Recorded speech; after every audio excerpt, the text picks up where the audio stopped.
Saudara-saudari dalam Kristus Yesus, hari ini kita mau sama-sama menerokai Matius bab 26 ayat 57 sampai ke 68. Berbicaraan Yesus, Petrus dan Yudas. Pada perkara pertama, Yesus dibawa ke hadapan mahkamah agama. Mari kita datang berdoa bersama.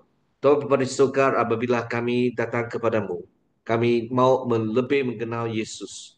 Ampun dosa kami dan pimpin dalam perjalanan kami sebagai perikut Kristus yang sejati. Dalam nama Yesus Kristus kami doa bersama. Amin. Saudara-saudari dalam Kristus Yesus, marilah kita mulai dan membaca firman Tuhan. Mereka yang mentangkap Yesus membawanya kepada Kayafas, imam besar, di mana guru-guru Taurat dan tuan-tuan telah berkumpul. Tua-tua telah berkumpul. Tetapi Petrus mengikutnya dari jauh sampai ke halaman imam besar. Dia masuk dan duduk bersama pengawal untuk melihat kesudahannya. Imam-imam kepala dan seluruh mahkamah agama mencari kesaksian palsu terhadap Yesus sebab mereka dapat menjatuhkan hukum mati kepadanya. Tetapi mereka tidak dapat mendapati apa-apa walaupun ramai saksi palsu tampil ke depan. Akhirnya dua orang tampil dan berkata, orang itu berkata, aku dapat mencorokkan baik Allah dan membangunnya kembali dalam 3 hari. Lalu imam besar berdiri dan berkata kepada Kristus Yesus, tidakkah engkau menjawab apakah berkesaksian yang dibawa orang-orang ini terhadapmu? Tetapi Yesus tetap diam. Imam besar berkata kepadanya, demi Allah yang hidup, katakanlah kepada kami jika engkau adalah Mesaya anak Allah. Engkau telah mengatakannya, jawab Yesus. Tetapi aku berkata kepada kamu semua, mulai sekarang kamu akan melihat anak manusia duduk di sebelah kanan yang maha kuasa dan datang di atas awan-awan di langit. Kemudian imam besar mengkoyakkan pakaiannya dan berkata, dia telah menghujat. Apa perlunya saksi-saksi lagi? Dia sekarang kamu telah mendengar hujatan itu. Bagaimana pendapatmu? Dia patut hukum mati. Menjawab mereka. Kemudian mereka meludahi mukanya dan memukulnya dengan ticu. Yang lain mentaparnya dan berkata, berduapatlah kepada kami, hai Mesia, siapakah yang memikul engkau? Dalam Matius, sahaja dari bahasa Yunani sinetro, duduk bersama, merujuk kepada majlis tertinggi di Yerusalem yang memiliki kuasa tertentu ke atas pemerintahan tempatan, tanggungjawab ke atas ketenteraman awan di bandar, dan kuasa kehakiman yang tetap. Secara umumnya, istilah ini merujuk kepada perhimpunan selandar pemimpin tempatan yang bertanggungjawab untuk kutipan cukai dan ketenteraman awan. Badan-badan ini tidak selalu diorganisasi secara tetap. Sesetengahnya dikumpulkan oleh pemerintahan yang hanya untuk tugas-tugas tertentu. Komposisi sehedra ini termasuk imam-imam besar ataupun imam-imam kepala, tuan-tuan dan guru-guru Taurat dan mungkin juga warga terkemuka. Biasanya imam besar akan mempengurusikan majlis. Pada masa ini, Yusus Kayafas berkhidmat dalam peranan ini. Saudara-saudari, selepas pentangkapannya, Yesus Kudus dibawa ke rumah Kayafas untuk dipersoalkan dan disiasat.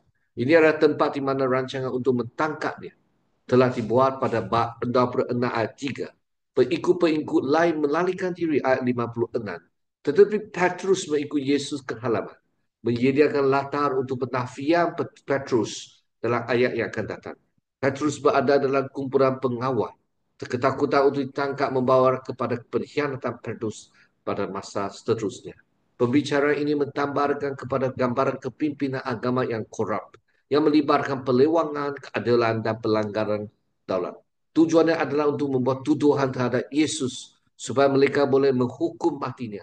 Ironisnya mereka tidak bersedia kerana mereka tidak mencari apa-apa keterangan ataupun bukti palsu dan kesaksi yang palsu. Jelas melanggar kepada kedaulat seperti yang dicatat dalam Keluaran bab 20 ayat 16 dan Ulangan bab 5 ayat 20 yang menegaskan keadilan. Mereka mentuduh Yesus melancang untuk memusnahkan bait suci dan meminang semula dalam 3 hari. Di mana-mana dalam cerita Injil, Yesus tidak pernah membuat kelihatan itu secara langsung. Komen tentang nasib bait suci dalam bab 21 ayat 12 sampai ke 17 dan bab 24 ayat 1 sampai ke 35 Mungkin lama-lama Nia telah tentang pemusnahan muat suci dan perbualan peribadi dan dengan periku-perikunya telah disalah taksir oleh taksu nasu saksi-saksi palsu dan telah menjadi salah satu alasan untuk membenarkan penyaliban Kristus Yesus. Apabila Yesus ditudur, Kayafas mencabarnya untuk menjawab. Tidakkah engkau menjawabnya? Yesus enggan membela dirinya, membangkitkan gambaran dari Yesaya bab 53 ayat 7. Para penduduknya mentaksirkan kesenyapan itu sebagai pengakuan kesalahan sendiri.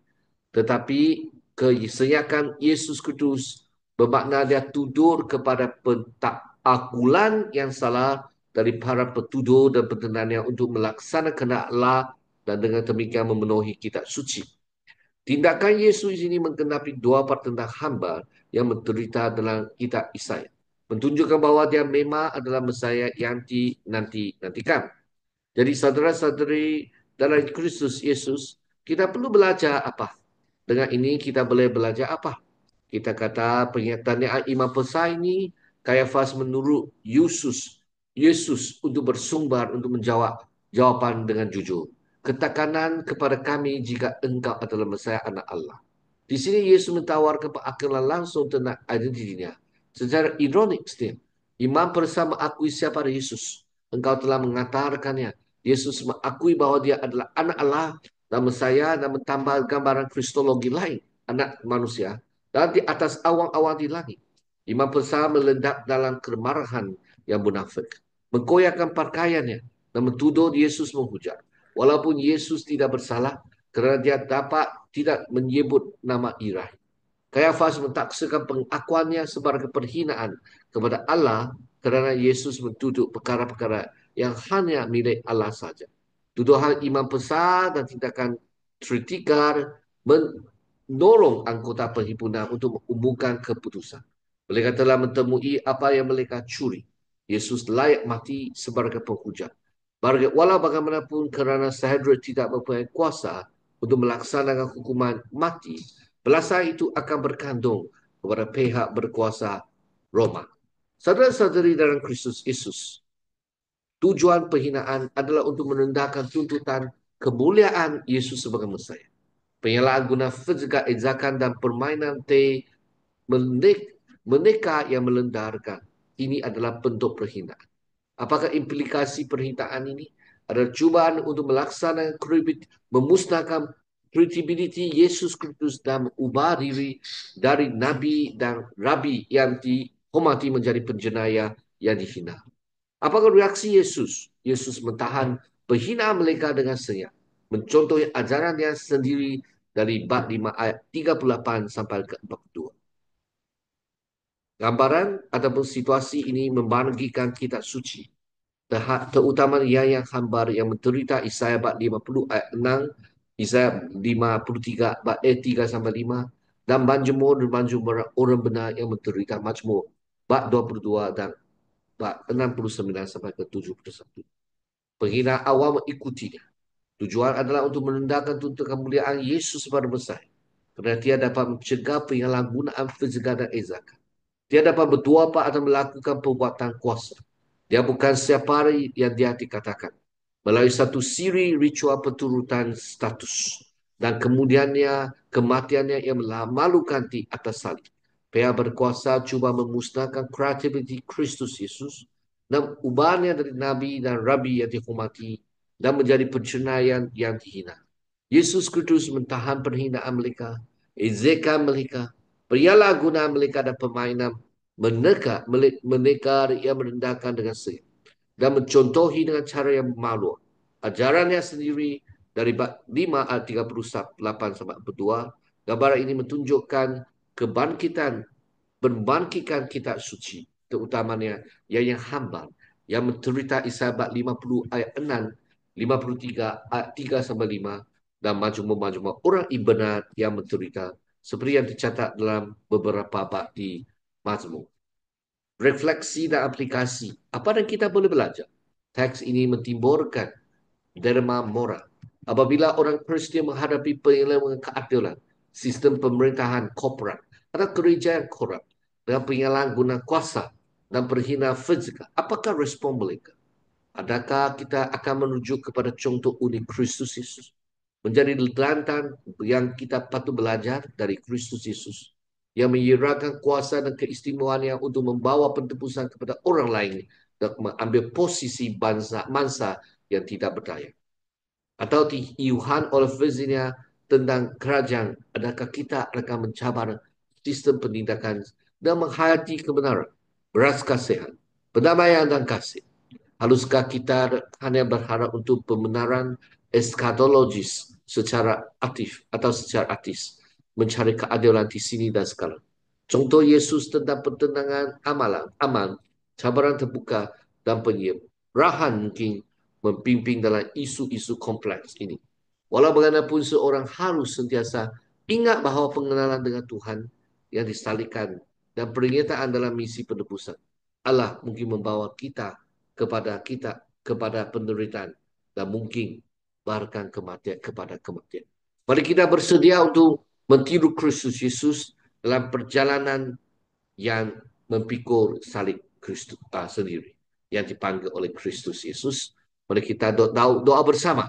Tuhan Bapa di surga, kami puji syukur atas kebesaran Yesus Kristus yang melaksanakan firman dan juga kehendak Tuhan dan menurut kepada penggenapan doa yang dijanjikan. Kami puji dan syukur dan kami belajar dari Kristus untuk ikut Yesus sepenuhnya.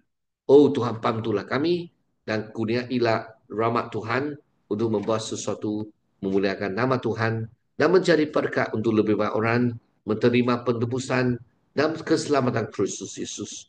Dan biar Kristus menjadi Tuan jiwa dan hidupkan sebagai seorang murid Yesus yang sejati. Dalam nama Kristus Yesus kami berdoa bersama. Amin. Semoga Tuhan memberkatimu dan sekeluarga dan kita jumpa lagi. Bye.